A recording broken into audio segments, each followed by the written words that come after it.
Hello guys, welcome back. आपका next chapter है respiratory system. Respiratory system के अंदर आपने जो चीज़ें पढ़नी हैं वो आपके इंडेक्स में ही आपको बता दी गई हैं। नोज़ नेज़ल कैविटी के बारे में पढ़ना है, फेरिंग्स के बारे में पढ़ना है, लैरिंग्स, ट्रैकिया और लंग्स।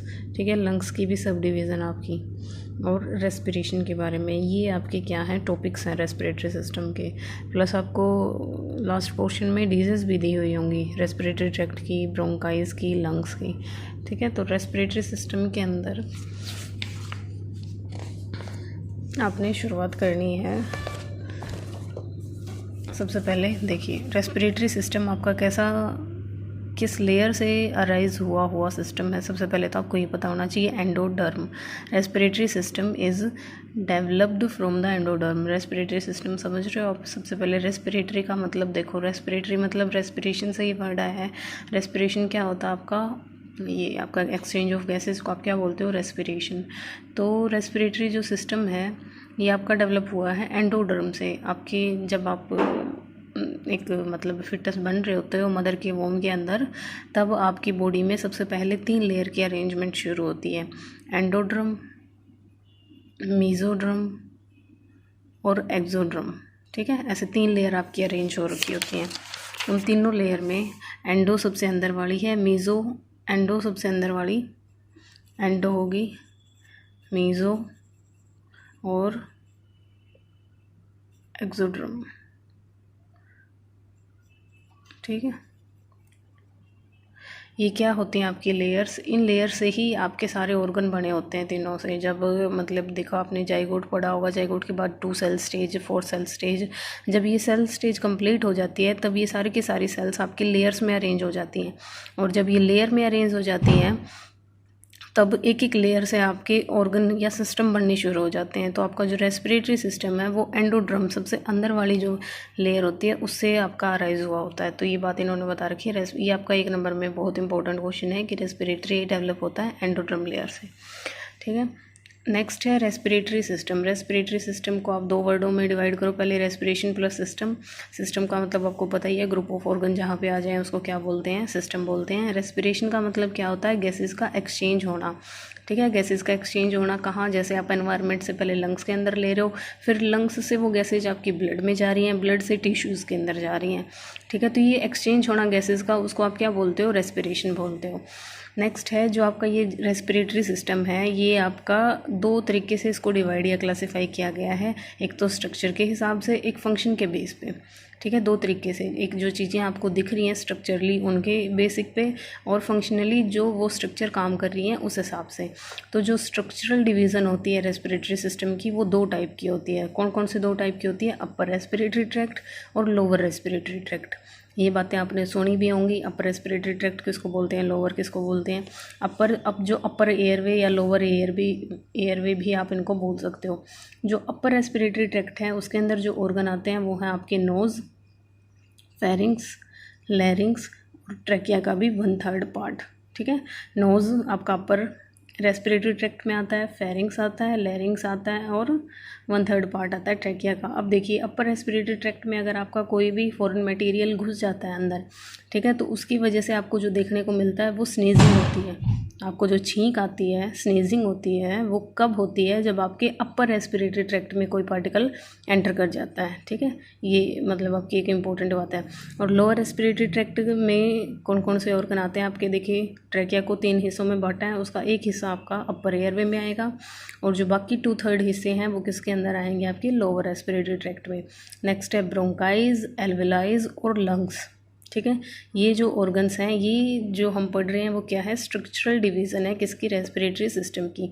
रेस्पिरेटरी सिस्टम को आपका 2 भागों में बांटा है, अपर एयरवे, लोअर एयरवे, और इसके अंदर पाए जाने वाले ऑर्गन्स आपने पढ़ने हैं। ठीक है, नेक्स्ट है आपकी रेस्पिरेटरी सिस्टम की फंक्शनल डिवीज़न। फंक्शनल डिवीज़न का मतलब क्या है, फंक्शनली रेस्पिरेटरी सिस्टम को आपने कितने हिस्सों के अंदर डिवाइड किया। अच्छा, मैंने आपको ये तो बता दिया, अपर रेस्पिरेटरी ट्रैक्ट में अगर कोई फॉरेन मटेरियल जाएगा तो स्नीजिंग होती है। अगर लोअर रेस्पिरेटरी ट्रैक्ट में कोई पार्टिकल पहुंच जाता है आपका, तो अब तब आपको कफ आती है। ठीक है, तो ये आपके 2 इंपॉर्टेंट बातें हैं। अब रेस्पिरेटरी ट्रैक्ट में कोई पार्टिकल जाएगा तो आपको स्नीजिंग होगी, लोअर तक कोई पहुंच जाएगा तो आपको कफ आके आप यानी आपके बॉडी के रिफ्लेक्सेस हैं जो उस फॉरेन पार्टिकल को बाहर निकालने की कोशिश करते हैं। ठीक है, फंक्शनल डिवीज़न क्या है आपकी? फंक्शनल डिवीज़न के अंदर 2 चीज़ें आती हैं, कंडक्टिव पोर्शन और रेस्पिरेटरी पोर्शन। ठीक है, कंडक्टिव जो पोर्शन है उसको डेड पोर्शन भी बोलते हैं। रेस्पिरेटरी पोर्शन ये आपका क्या होता है, ये आपका मतलब जो काम होता है रियल में, क्या काम होता है, एक्सचेंज ऑफ गैसेज, तो वो पोर्शन ये वाला पोर्शन है। कंडक्टिव पोर्शन के अंदर देखिए क्या है, it is the amount of air. ठीक है, it is the amount of air which is wasted during the conduction. ठीक है, जब आपकी एयरवे में जा रही है, ठीक है, तब क्या हो रही है, देखिए नोज़ के थ्रू जब जाएगी तो नोज़ में क्या होती है, वो वार्म होती है, हेयर की हेल्प से क्लीन होती है, फिल्टर होके जाती है, ह्यूमिडिफाई म्यूकस की हेल्प से वो गिल्ली होके जाती है, मॉइस्ट होके जाती है। तो इस प्रोसेस के दौरान ये जो सारी चीज़ें एयर के साथ हो रही हैं इनको बोलते हैं कंडक्शन। ठीक है, इस कंडक्शन के दौरान जो एयर वेस्ट हो जाती है उसको आप क्या बोलोगे, कंडक्टिव पोर्शन। और ये आपको वॉल्यूम भी बता रखा है कितनी होती है, 150 ml जो आपकी एयर है वो कंडक्शन के दौरान वेस्ट हो जाती है। ठीक है, क्या होता है कंडक्टिव पोर्शन, दोबारा देखिए, कंडक्टिव पोर्शन होता है dead portion, amount of air which is wasted during the conduction. और कंडक्शन क्या होता है, उस एयर को आपने वार्म करना, क्लीन करना, फिल्टर करना और ह्यूमिडिफाई करना। उस दौरान जो एयर आपकी वेस्ट हो जाती है उसको क्या बोलते हो, कंडक्टिव पोर्शन। ठीक है, और वो कितनी होती है, 150 ml होती है आपकी। नेक्स्ट है रेस्पिरेटरी पोर्शन। रेस्पिरेटरी पोर्शन के अंदर क्या है, it is the amount of air, ठीक है, विच डू रेस्पिरेशन। अब आपने जितनी भी एयर ली उसमें से आपकी 150 ml एयर तो क्या हो गई है, ख़राब हो गई है, जो मतलब रेस्पिरेशन में तो यूज़ में नहीं आएगी। बची हुई आपकी जो एयर होगी जो आपकी रेस्पिरेशन में हेल्प करेगी वो आपकी रेस्पिरेटरी पोर्शन में काउंट होगी। तो इसका जो वॉल्यूम होता है वो आपका 350 होता है। अब आप 350 और 150 को प्लस करके देखो तो पता चल जाएगा आपको एक बार में आप कितनी ml ऑफ एयर का क्या करते हो, इनहेल करते हो, तो वो होती है आपकी 500 ml। ठीक है, तो ये आपका इंट्रोडक्टरी क्लास है। इसके अंदर आपको रेस्पिरेटरी सिस्टम कहाँ से डेवलप होता है वो बताया है, इसका मीनिंग बताया है, स्ट्रक्चरली डिवाइड करके बताया है, फंक्शनली डिवाइड किया है। ठीक है, ये आपको ऑर्गन्स बताए गए हैं। ठीक है, जो कंडक्टिव पोर्शन के अंदर ऑर्गन आते हैं और रेस्पिरेटरी के अंदर आते हैं। कंडक्टिव के अंदर जो पोर्शन के अंदर जो ऑर्गन आते हैं वो देखिए आपके कौन कौन से होते हैं, नोज़ होती है, फेरिंग्स होता है, लैरिंग्स, ट्रैकिया और टर्मिनल ब्रोंकाइस। ठीक है, यहाँ तक जो ऑर्गन है वो सारे क्या है, कंडक्टिव पोर्शन, यानी यहाँ तक पहुँचते पहुँचते आपकी एयर को क्लीन, वार्म, ह्यूमिडिफाई किया जाता है और उस दौरान वो क्या हो जाती है, आपकी वेस्ट हो जाती है। और उसके बाद जो ऑर्गन्स आपके शुरू होते हैं वो होते हैं respiratory bronchioles, alveolar duct, alveolar sac और एल्वियोलस। ठीक है, एक सेक के अंदर आपके 10 से 11 एल्वियोलस, इस एक सेक के अंदर 10 से 11 एल्वियोलस होते हैं। तो these are the organ which help in respiratory portion, जो आपकी रेस्पिरेशन में हेल्प करते हैं।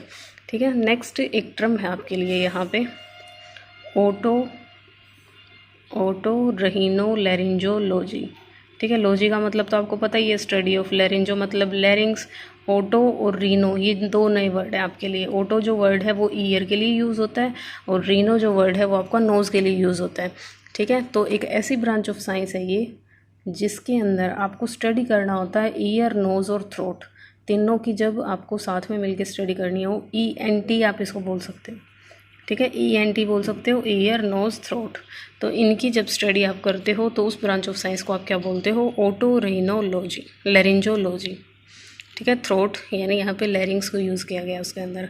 Thank you guys, next portion के अंदर हम पढ़ेंगे नोज़ के बारे में।